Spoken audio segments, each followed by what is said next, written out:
Today is Saturday, July 8th, and this is William Michael of the Classical Liberal Arts Academy.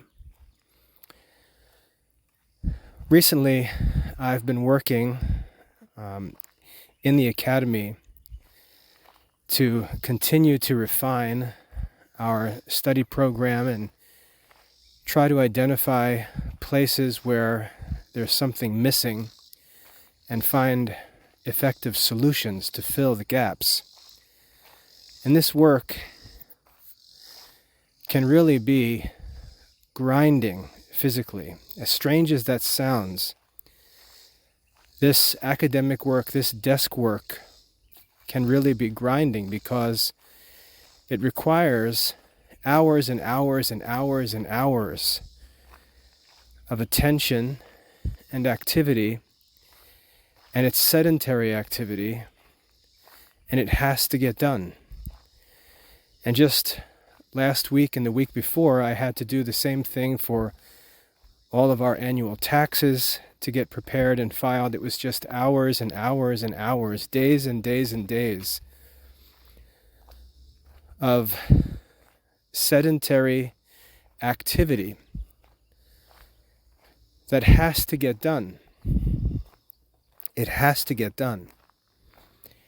And yet there are all sorts of negative effects of this kind of work. I've always been athletic. I've always been healthy and strong and fit. And this sedentary work is a real cross that I have to bear. I struggle a lot of the time because I get upset thinking about myself falling out of shape or gaining some weight because I'm not keeping up with my normal activity.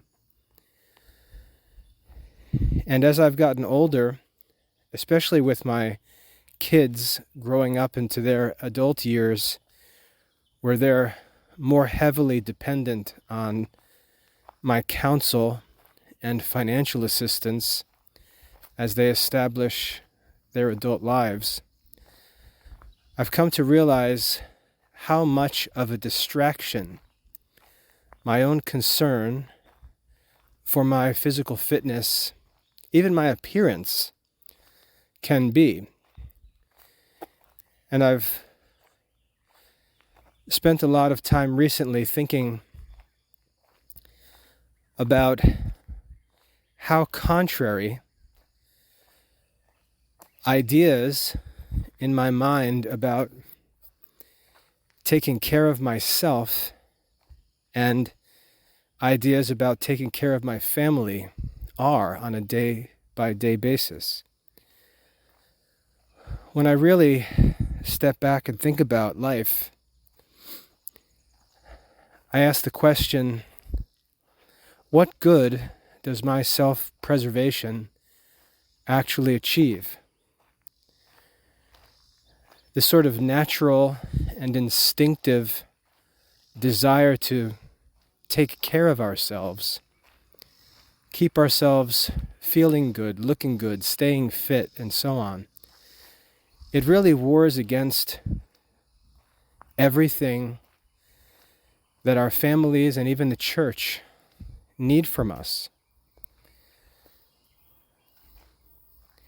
And it seems that as Catholics, we're often working to preserve ourselves, to take care of ourselves, to keep ourselves. And we say no to many different opportunities. We say no to many different needs, to many different tasks, to many different projects, because we think of the effect that those things would have on us individually. And we choose to preserve ourselves rather than accept those tasks, rather than taking the work upon ourselves, being willing to undertake work for the benefit of our own family members, which shouldn't really take a whole lot of convincing, but it does. And at a different level, the church in general, even society at large.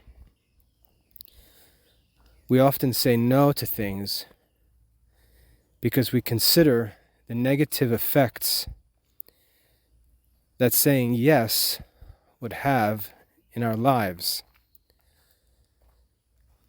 I think about this sometimes because I go to church, pull into the parking lot, and see a parking lot loaded with shiny new cars, beautiful cars and trucks worth tens of thousands of dollars each. I can't even imagine the amount of money worth of cars that's present in the church parking lot on a Sunday morning. And yet it's a parish that has no school.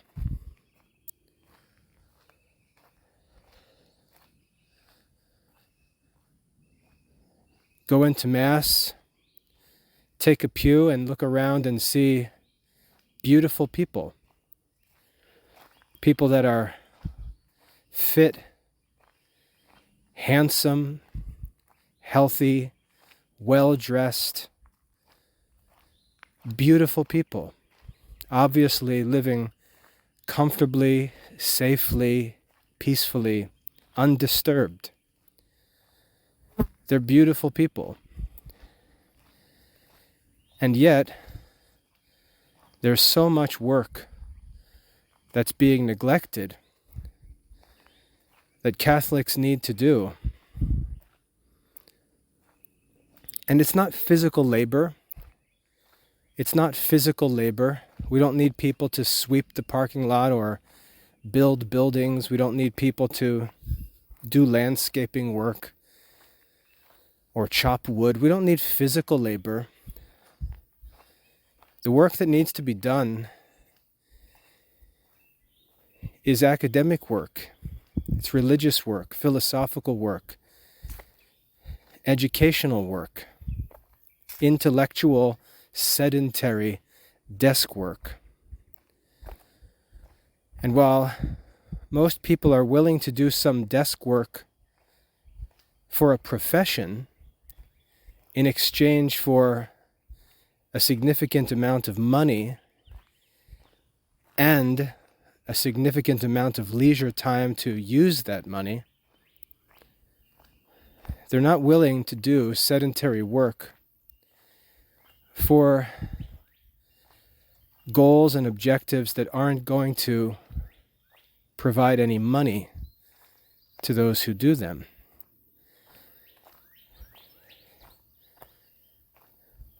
And this is the work that I think Catholicism so desperately needs. I think it's one of the reasons why there's so little interest in religious vocations is young men or young women think about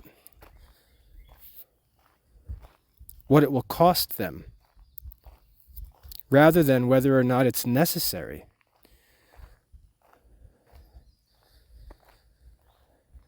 My kids, when they turned adults, my oldest 3, and it's going to be many more of them over the years, they chose to enter the military. And that wasn't my desire for them. I never taught them about military opportunities. I never encouraged them in military opportunities. I personally hoped that they would choose religious vocations or choose to work with me in classical liberal arts studies and teaching. But when they started to show an interest in military opportunities, they clearly explained why they were interested in them. And I was impressed. This is why I gave them my blessing. Not that they need it, because they're free to choose their own occupations and states in life. But I was impressed with their explanation for why they wanted to join the military. And it was influenced by their studies with me in the Classical Liberal Arts Academy when we studied Aristotle's Ethics. And Aristotle talked about the different classes of people in the world categorized by what they think of as happiness. The first group, whom Aristotle says are like cattle, are people who think that some kind of physical pleasure is happiness. And this is the majority of people in the world, just about everyone. If we were to talk about percentages, their own physical comfort, their own physical pleasure, their own mental tranquility, being undisturbed, able to do whatever they want every day, able to receive bodily pleasure when they want it, to have the food they want, to have the temperature of the air in which they live under their control, to have things that are comforting and pleasing. Most people, nearly all people, define that as happiness. Whether they say so or not is another thing, because most people will deny that with their talk. But if you hit mute and stop listening to what people say and look at what they do, you'll see that just about everyone is interested in his own pleasure. And that's what makes him or her happy. And reading that, my kids said, we don't want to be that kind of a person. We don't want to be people who live like cattle, who just seek their own comfort and pleasure. And Aristotle says there's a second class of people who don't seek pleasure or comfort, but people who seek honor. They seek to live honorably. And then the third class of people are those who seek wisdom and desire nothing but wisdom itself. And this third life is extraordinarily rare. I should say extremely rare. Almost no one in this world chooses the pursuit of wisdom as his source of happiness. And again, it doesn't matter what people say, because people will always say what they know is the right answer.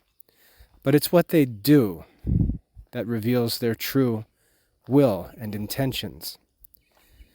And almost no one chooses the pursuit of wisdom. It requires great grace, great virtue, to understand the superiority of wisdom and choose it at the expense of everything else, even though wisdom brings with it everything good. The book of Proverbs talks about this. Wisdom says that everything is in her possession. The Proverbs bless the man who counts wisdom to be worth more than gold or silver or anything that can be desired. And yet this is almost not found among men. It's talked about among men, but not actually pursued. And this is why religious vocations and education are in such ruins today. They're pursued even less than they were in other generations. And so in our generation, it's really a choice between the first or the second type of life.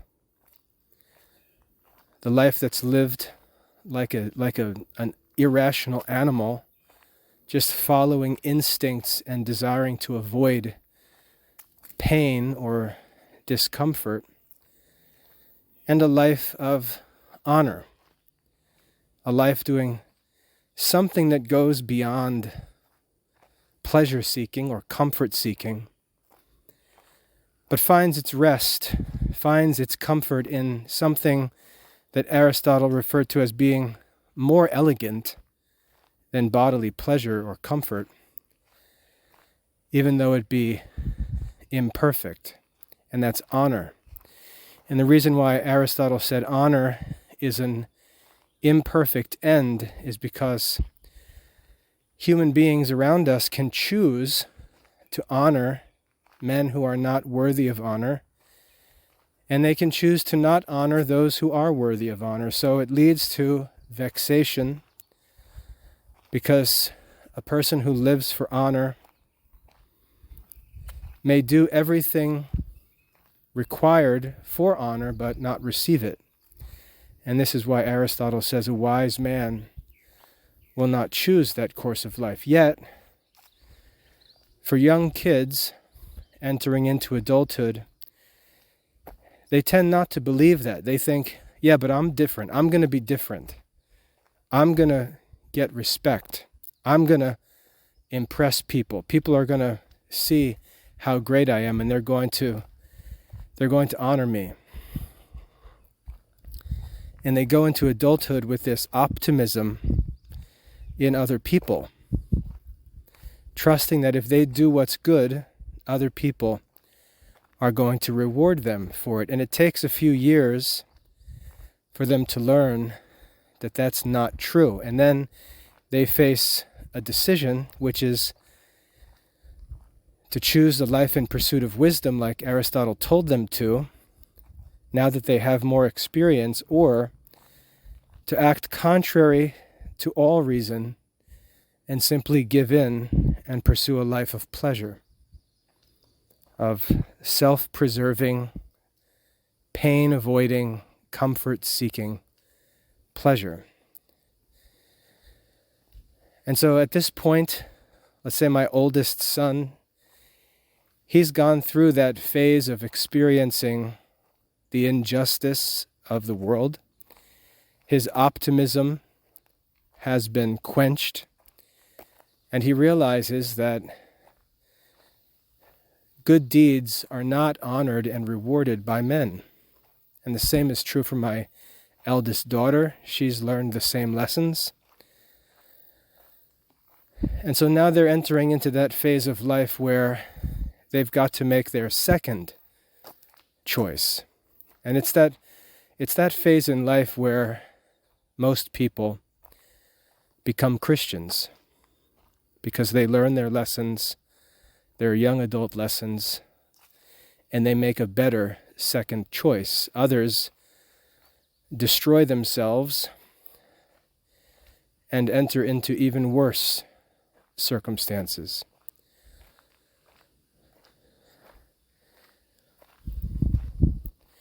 And so when we look around at Christian culture, and most importantly when we look at ourselves, and we ask, what am I living for? Again, not what do I say matters to me, because we'll all say the right stuff. You'd imagine that we're all saints by what we say. Not what we say, but what we actually do. What life do we choose, actually and really? The works that are being neglected are works that will not bring bodily pleasure to those who do them, and the desire for money is simply related to these two lives. It's either one wants money for the sake of honor, or one wants money for the sake of pleasure. So the desire of money is just a means of obtaining one of these imperfect ends. And yet Aristotle doesn't bash money or call it useless. He says that a wise man makes use of his money to do good works, because that's a part of the life of a wise man. And yet when we look around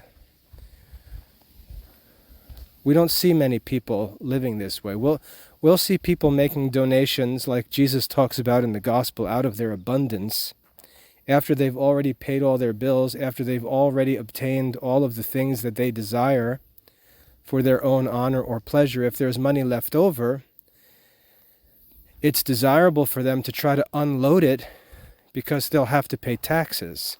And so even in many of the good works that they do with their money, their intention is not the end of the work itself, but it's some other end, like avoiding taxes.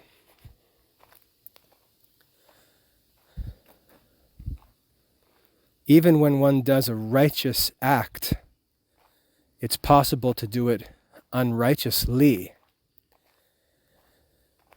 And so we can't give too much attention to what appear to be good works,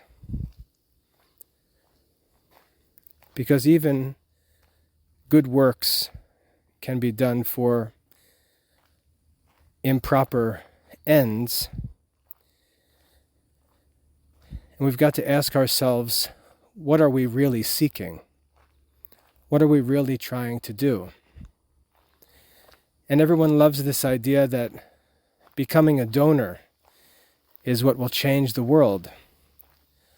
Yeah, I'm going to go to college, I'm going to become a doctor or a lawyer or an engineer, and then I'm going to become wealthy, and then I'm going to help people by donating money.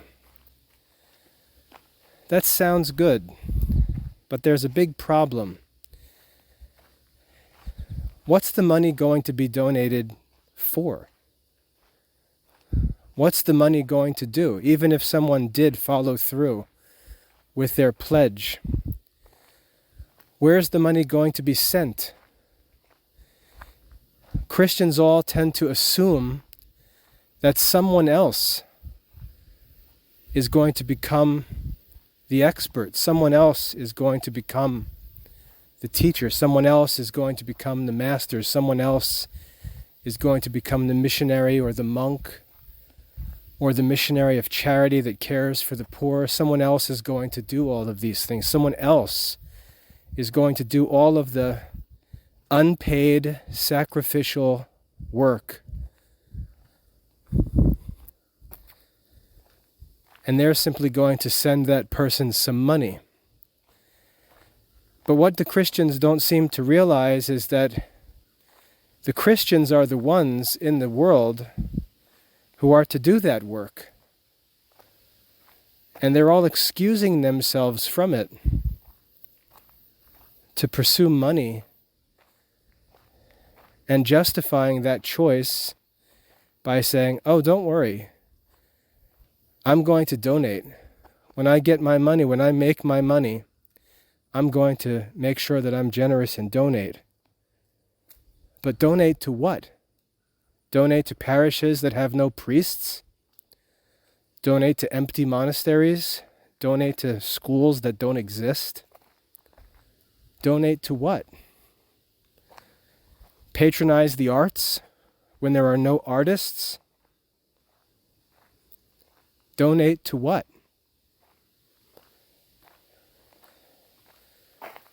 This idea that we can all sign up to donate money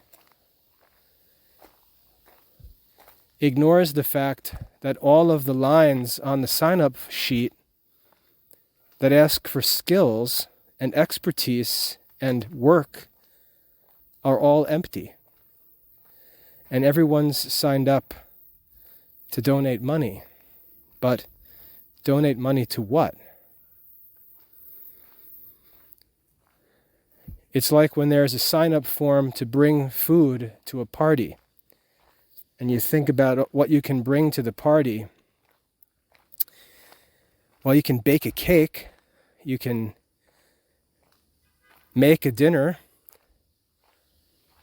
or you can bring the soda. Well, I'll bring the soda. Well, we've got volunteers for 50 bottles of soda, but there's nothing to eat. Potato chips will be in abundance. Cookies, soda, but we've got no real food. And that's the problem in modern Catholic culture, is that everyone assumes that it's going to be enough to just donate some money. But there's nothing and no one to donate that money to, because everyone's justified not doing that work. And the reason they don't want to do that work is because it's grinding. It's exhausting, lonely, deflating, weakening work. It's not fun. It's not popular. It's not paid. And no one wants to do it.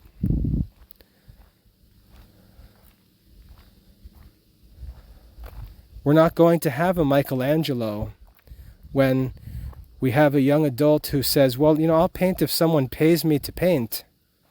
Do you think that Michelangelo was paid for the time that he spent studying and practicing and sketching, tearing things apart and doing them all over again? Of course he wasn't paid for the development of his mastery. That was his investment. And even the famous works that he did, have you ever learned about the details under which he had to carry out those works? It was excruciating. Long, lonely work that he undertook. And yeah, we all stand around and we praise it, and we talk about how much we love Michelangelo and Da Vinci and all the great artists, but none of us have any interest in the actual work that it takes to be an artist. And there's not going to be any new works of art. And the old works of art are only going to last so long before they fall apart, or some crazy Muslim burns a museum to the ground, or a protester throws paint all over it. Where are the new statues, the new paintings, the new buildings, the new music? Where is it going to come from? There are no artists. Because no one's willing to do that self-impoverishing, self-sacrificing work of seeking mastery in necessary things that don't pay. It takes a virtuous soul to say, I'm willing to be the one who sacrifices himself to obtain this skill or to obtain this knowledge and expertise, and then turn around and offer it to the glory of God and the good of the church. It takes a virtuous soul to live like that and do that kind of work, and that work is not being done today.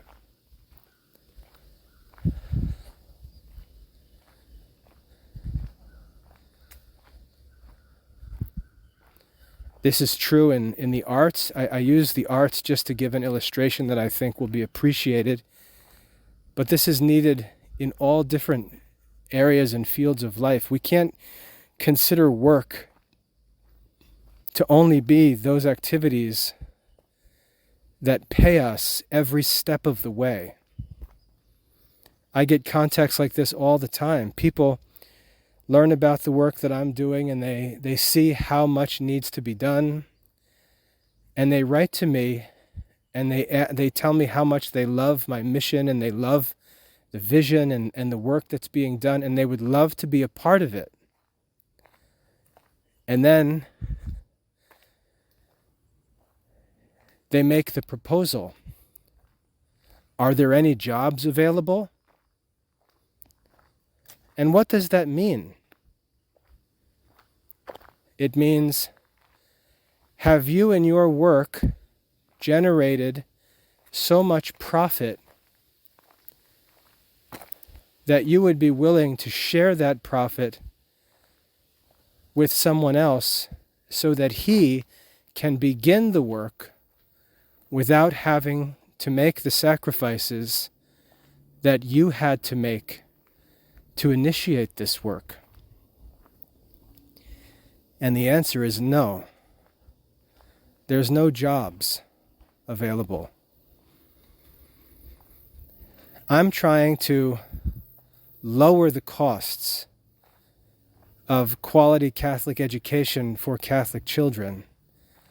I'm not trying to find ways to generate profits that I can share with other adults who are willing to work for those kids if they're paid at every step. There are no jobs, nor will there be, and I'll make sure that there are no jobs.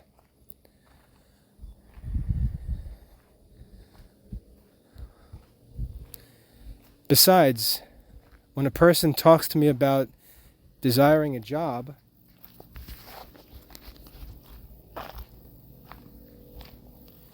they never talk to me about being an expert. They never talk to me about having mastered these fields of study. They never talk to me about what they can give that will benefit everyone. They talk to me about what is available for them to receive, as if taking a job is doing everyone a favor. It's a very backwards way of thinking. And many think that because a teacher in a Christian school makes less than a teacher in a public school, that they're making some great sacrifice to take a job teaching at a Christian school, where that's really ridiculous. They're taking a job because they need money. And the job that they're taking, especially in a modern school, is not a job that requires any great labor or sacrifice or expertise. And you can prove that by just looking around at the other people who fill those same jobs. They're not experts. They're paid workers. They come and go. Turnover is over 20% in private schools.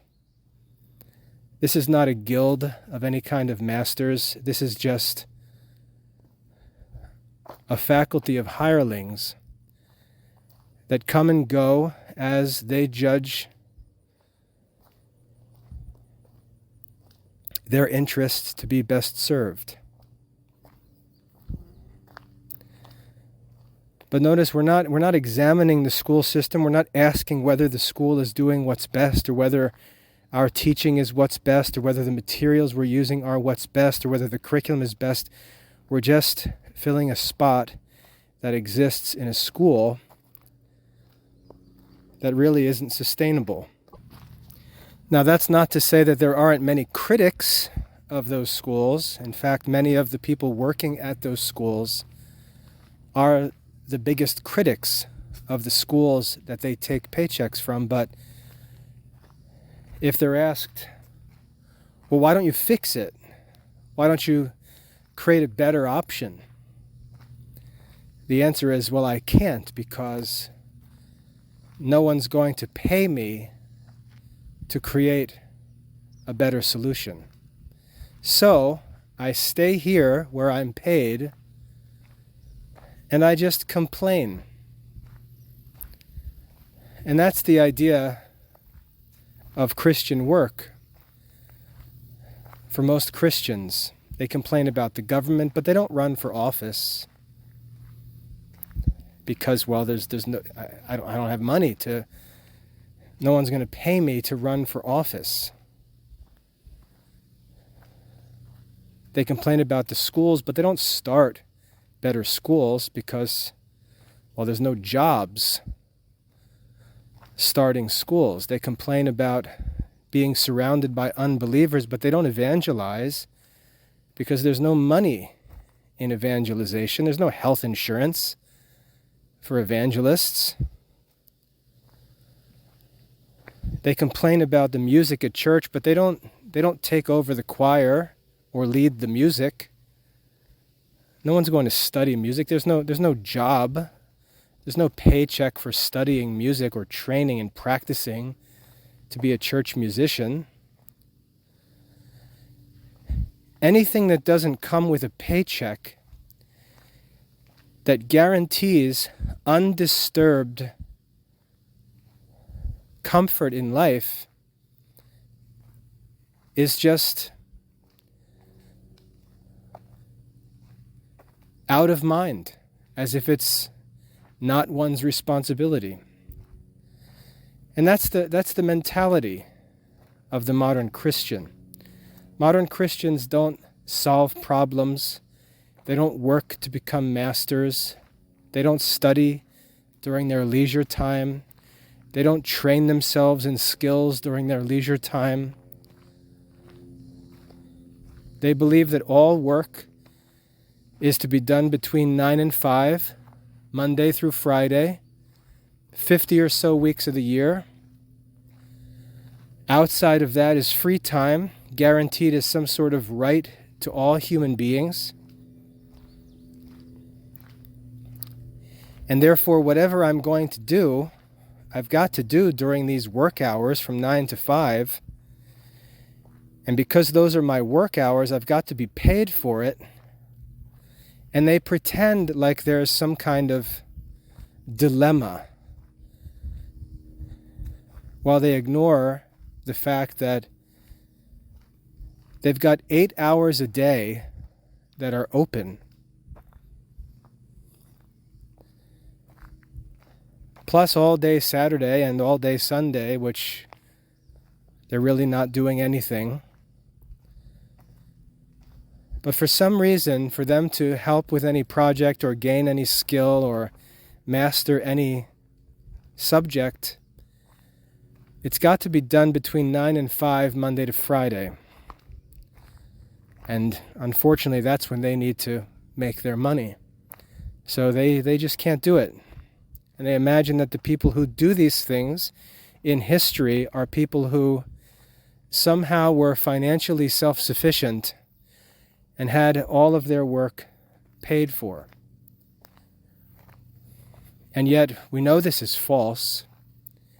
Anyone who studies the history of people who solved problems and did things and became masters, everyone knows the lifestyle of these men. Look at St. Paul, the church's greatest evangelist who founded churches all over the Roman Empire, had to fund his own apostolic ministry, had to work with his own hands, despite having all of these historically unprecedented gifts, having knowledge that no one in the history of the world ever had, given to him by revelation. And yet, he made tents and sold tents to fund his evangelistic work. Where do we find people like that today? Where do we find people like St. Paul today doing Christian work at their own expense?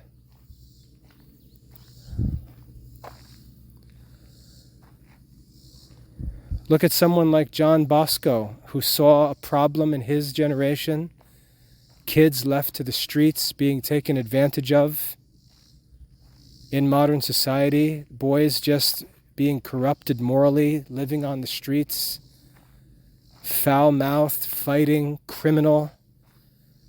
And he said, something's got to be done about this, and I'm the Christian here. I need to fix this. And took it upon himself to befriend these boys, to find homes for these boys, to find places where these boys could be gathered together to play with adult supervision in safe places where he could then catechize them and teach them about the faith, offer them the sacraments, eventually build them schools. And now today, of course, we talk about the Salesians as if it just fell out of heaven. But John Bosco did that work at his own expense for 50 years.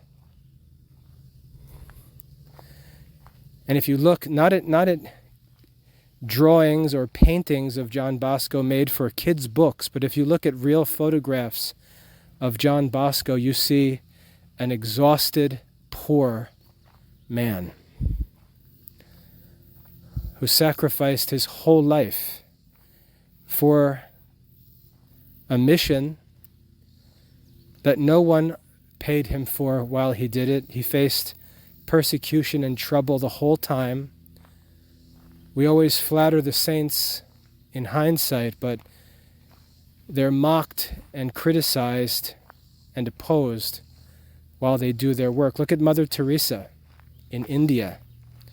She was there as a school teacher from Europe, saw the horrible suffering of the poor in Calcutta, people literally laying on the streets with diseases, dying, lepers, all kinds of crippled people, just being stepped over by their own people who conveniently believe in karma, which excuses them from all responsibility for charity. And she decided to leave her comfortable teaching order and create a solution at her own expense. Have you ever seen pictures, real pictures, of Mother Teresa? She's an exhausted, broken, poor woman. We learned after she died from journals and letters and things that were found that she suffered from the most difficult times of spiritual darkness and loneliness. She felt like she was abandoned by God at times, nearly suicidal. That's the real life of a Christian who offers to solve a problem.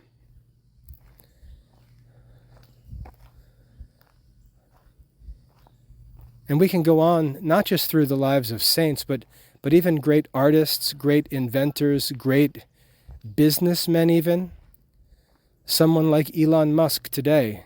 You can look at him when things go well and they show him as the billionaire celebrity. But go and learn about his life. Watch a documentary about his life. And learn about the sacrifices and the anxieties and the difficulties that he voluntarily undertook to achieve the things that he set out to achieve. It's the same spirit. He may not have the same intention as a saint, but it's the same desire to solve a problem or find a solution at one's own expense. Everyone mocks him, criticizes him, finds fault with what he does. But in 50 years, after he's successfully invented and developed the electric car and the reusable rocket ship, besides, he was already involved in the development of PayPal and artificial intelligence, which doesn't get talked about very much. People will look back and praise this inventor, Elon Musk, and yet they want nothing to do with the lifestyle of a man like that. Learn about the life of Mozart, the great musician. He lived in constant poverty. He lived on the brink of bankruptcy, in debt his whole life. And yet today, we put his picture up in some lavishly decorated music hall where all of the wealthy people come in, living in comfort and abundance, listening to the works of Mozart, But no one wants to be like Mozart. And I think that's what's actually sad about modern society. There's no one who lives with any adventurous goals. No one who sees themselves as the solution to problems. They're all enslaved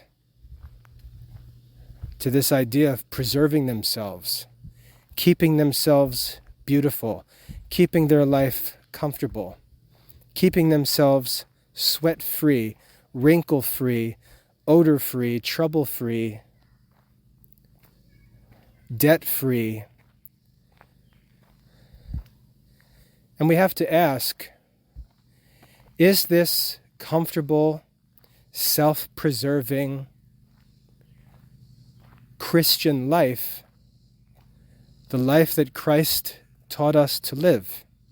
Or was Christ himself a model of this self-giving life, one who's willing to do what others need him to do, and willing to do it at his own expense? The answer is obvious.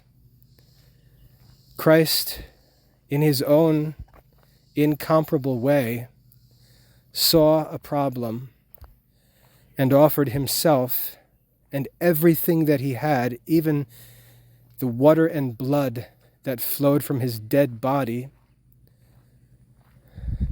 everything he had offered to solve the problem that only he could solve. And he says to us, take up your cross. We're challenged to do the same thing, to live the same way. And it's really a silly question. Are we living the way that Jesus lived? Or are we doing the exact opposite? Are we looking at problems and ignoring the challenge of being the solution to those problems? Are we complaining about problems with no interest in working to solve those problems? Are we making decisions that preserve ourselves and leave others to suffer? If so, how are we living like Christ? And we see this is what's wrong in modern Christian society. We've got this idea that Christianity, when embraced, gives you a beautiful, comfortable, undisturbed life where you collect goodies for yourself and live without trouble. How can that possibly be the life described as taking up your cross? We can see that there's clearly a disconnect between the idea that's popular about Christian living and the life that Christ himself taught us.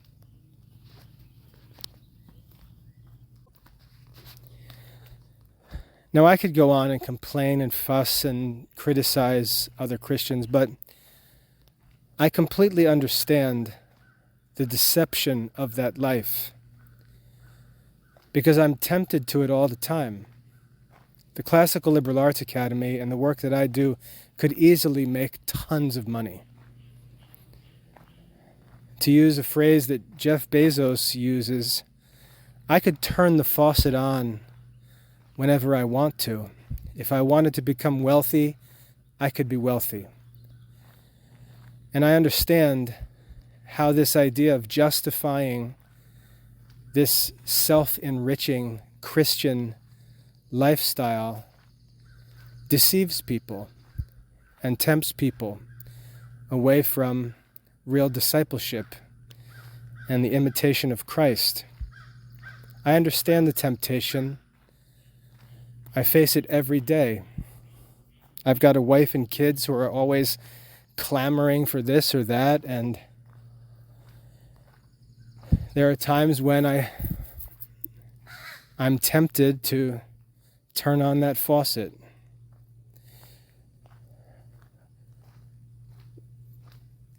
But I've learned in my own experience how to resist or respond to that temptation. And it's to understand that the danger that allows us to be deceived by this temptation to think that Christianity is some kind of religion that makes us rich and comfortable is that you've got two kinds of people. The kind of people who are attracted to that lifestyle are people who can't think beyond immediate results. They can't think long term. They can't bear with temporary difficulties. They can't deal with an appearance of poverty or an appearance of trouble. They can't tolerate that because everything they do, the way they think, the way they live is all short term. If they do something and they start to see some negative effects, they immediately shut it down and call it evil. They're not willing to think about what the long-term effects are and whether or not the goals of the Christian life can be achieved by this short-sighted living, or whether we've got to allow ourselves to wait for the results of long-term goals.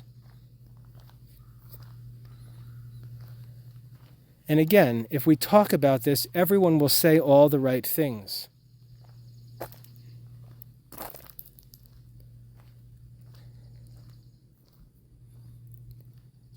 But what we do doesn't allow the Christian life to work itself out. It doesn't allow the fruits of the Christian life to be born, because the fruits of the Christian life, if you notice, come only to those who are willing to play the long game. This is why the virtue of hope is central to the Christian life, because God rewards the patient. He awards those who suffer through temporary losses, through humiliation, who overcome setbacks, who overcome obstacles, who rebuild after things get torn down. It's people who think in terms of the long game that actually obtain the fruits of the Christian life, and the true fruits of the Christian life are infinitely more valuable and satisfying than the counterfeit fruits of a counterfeit Christian life that are short-term and are lost as quickly as they're gained. We have all of these folk sayings like easy come, easy go, and we imagine that that's not going to be true for our life. But it is.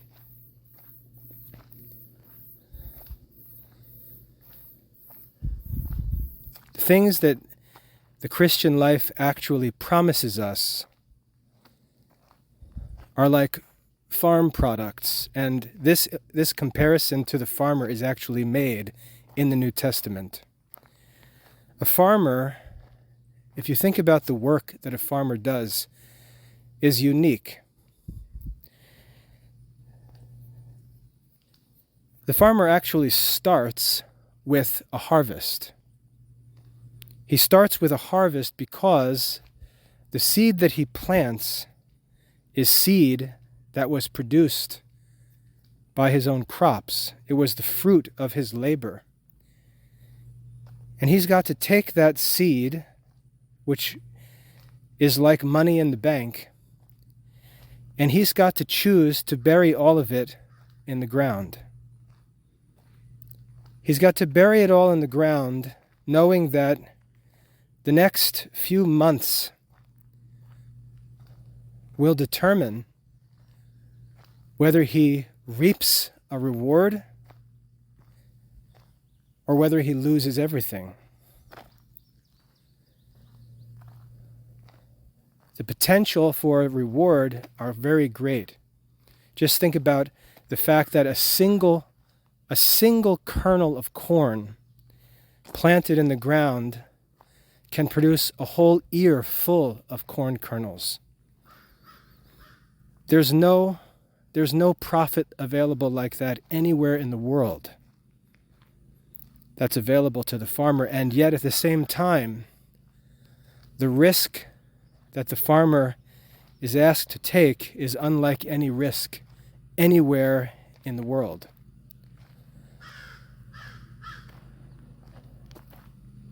And this is the work that God called man to do.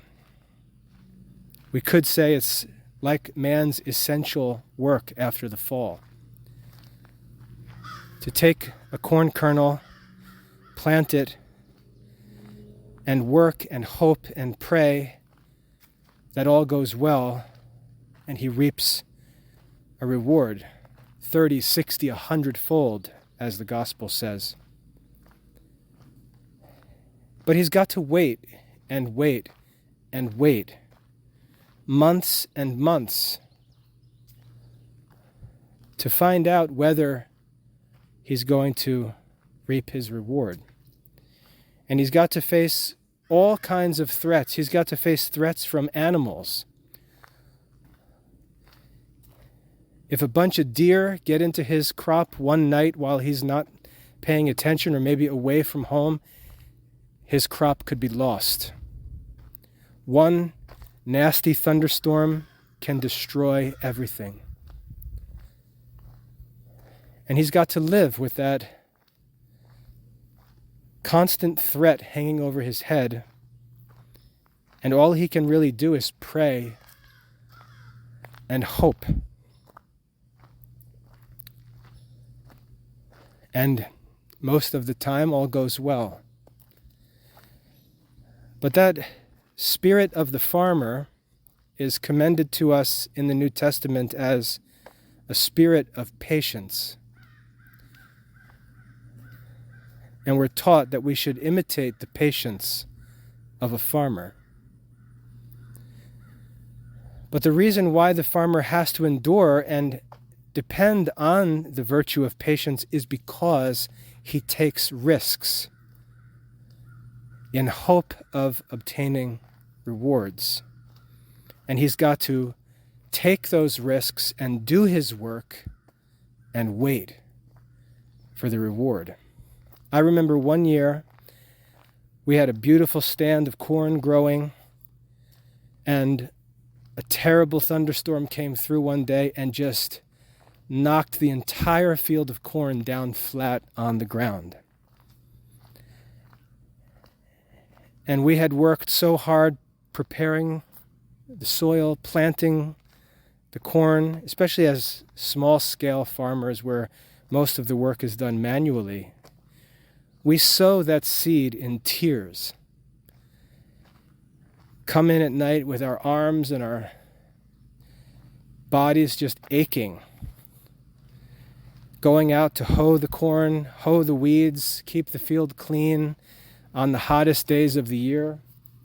And then in 1/2 hour, have that whole season of work crushed by a storm.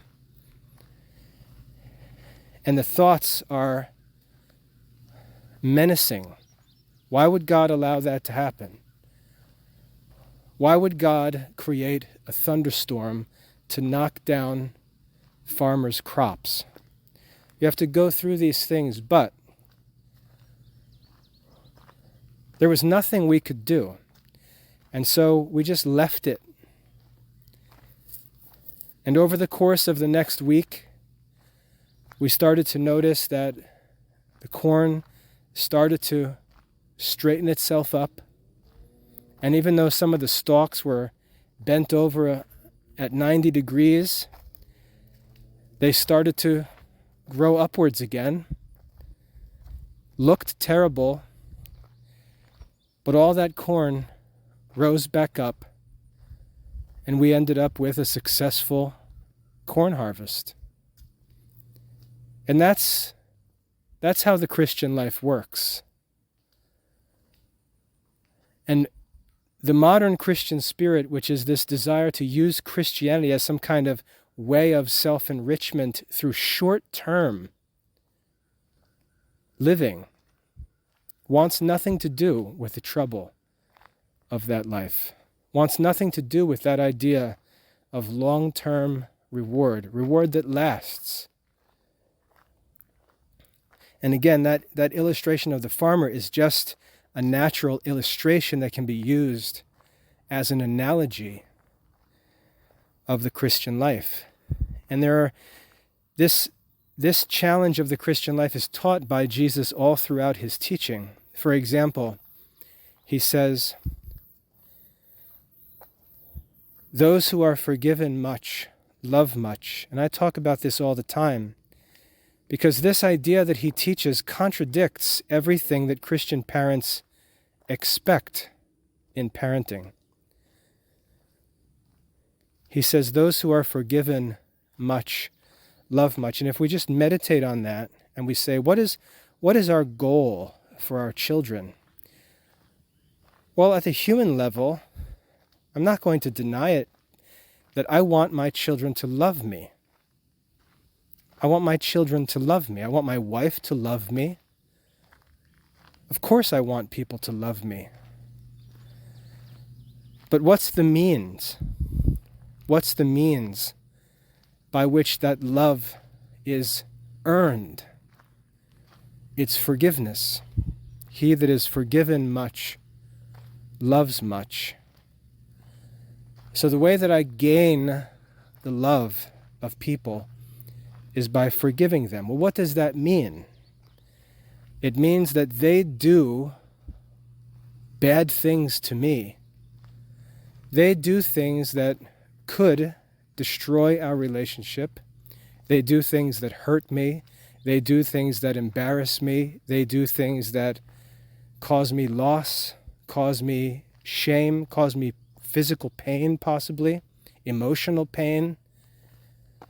And yet I remain committed to them and faithful to our relationship, and I'm willing to endure the losses of their sins and the mistreatment that I receive for the long-term happiness of our relationships. And over time, when I bear wrongs patiently, which is one of the works of mercy, they learn time after time after time that my love is real, it's sincere, it's unconditional,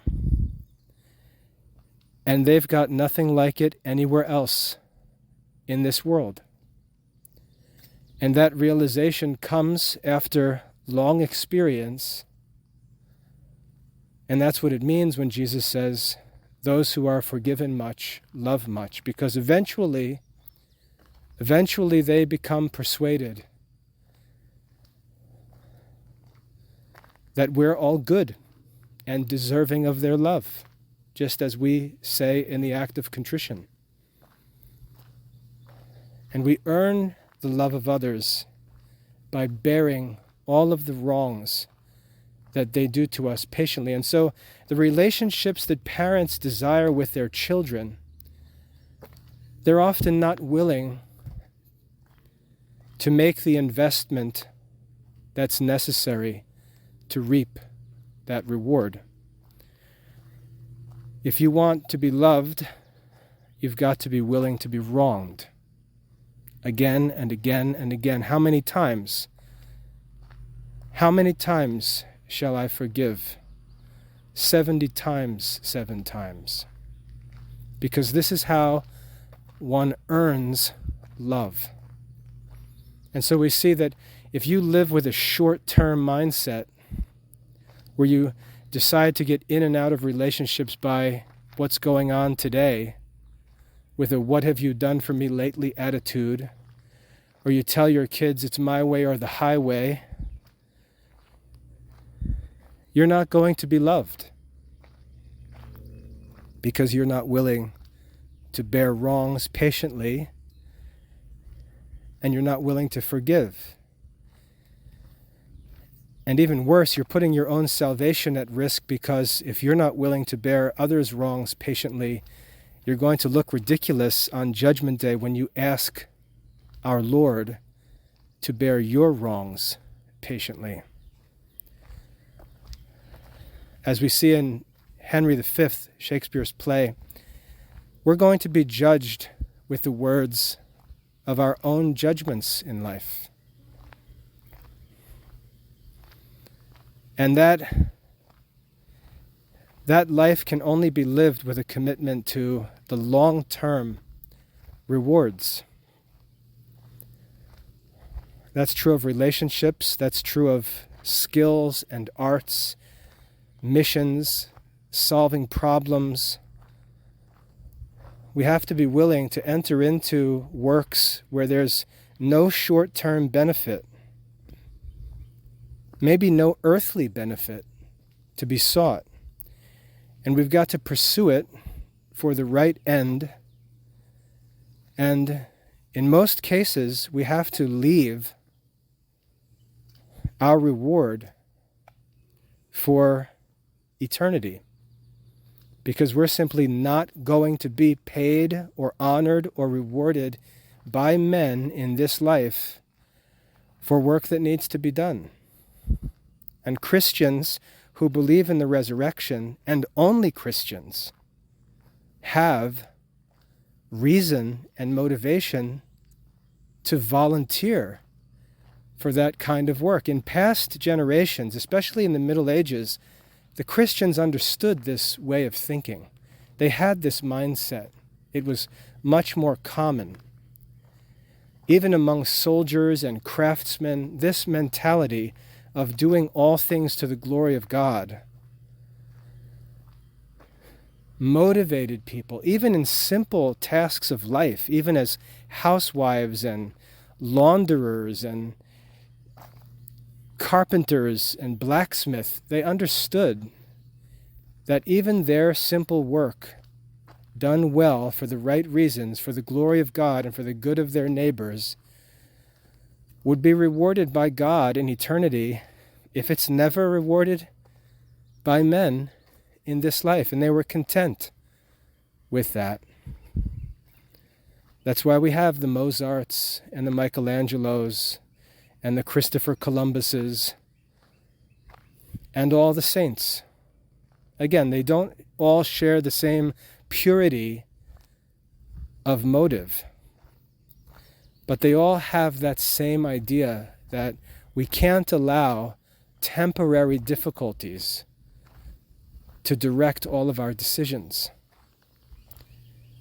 We've got to be willing to undertake long, difficult projects to bring about the most glorious fruits. And this is why Jesus said, "You are the light of the world." You're the ones who are supposed to brighten this place up. You're the ones who are supposed to fix this darkness. You're the ones who are supposed to do this. But if you don't shine that light, but put it under a bushel basket, you do nothing. And you're no better than anyone else. Plus, you're accountable for having been given much and not having done much, which makes you different from unbelievers. You're more blameworthy. But rather, he says, you should put that light on a table so it can shine and fill the whole house with light, so men can see your extraordinary works. And what's the result? They give glory to God the Father. That's what it means to live to the glory of God. Christians have to actually live like Christians. People who believe in the resurrection have to actually live like people would live who believe in the resurrection. They wouldn't be concerned about temporary conditions. They wouldn't be concerned about getting paid for every single step they take in life, as if there's no other reward to be looked for. And it's this self-preserving spirit. Dress it up, call it whatever you want. That really is the opposite of Christianity. Even unbelievers like Elon Musk doesn't live like that. Christians live a less virtuous life than unbelievers. Learn about these business leaders, these entrepreneurs, and people who develop modern businesses. They accept any conditions as they pursue their goals. And when they achieve their goals, they deserve the wealth that they receive. Very, very few of them are Christians. And we can say, yeah, but that's because they're just worldly, they just love it. Well, what are Christians doing instead? What are Christians doing? Saving the world instead? No, they're working for those companies as employees. Punching in at 9, punching out at 5, going home for the weekend. They don't work like the founders of those companies. And it's not because they're out saving the world. They're not building schools and evangelizing lost tribes or even their own neighborhood members. They're sitting in air-conditioned cubicles working for those people, trying to get a paycheck with as little inconvenience as possible. So we can't say it's because of money. All the Christians are working for is money. But the people who make the big bucks are the people who really aren't working for money. But they're motivated by a desire to solve problems. And they put Christians to shame. Because the Christians have so much more to motivate them. But they don't live in a way that's consistent with what they claim verbally to believe.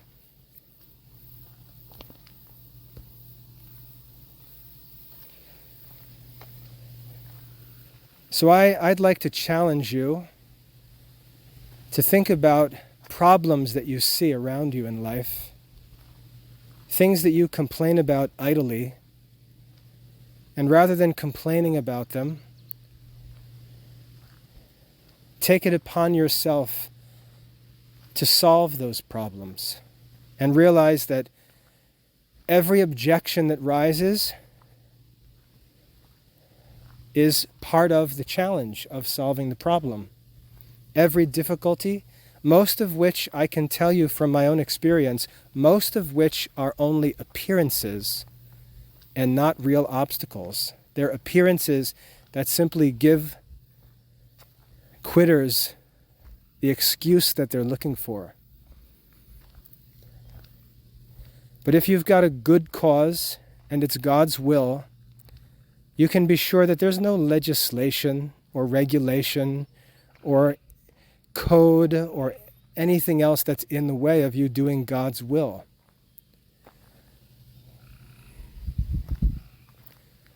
But I challenge you to find the problem, something that you complain about, and actually become the solution for that problem. And if you say, oh, well, that's too great, this problem is too... Well, then then think of how stupid it is for you to complain about it all the time.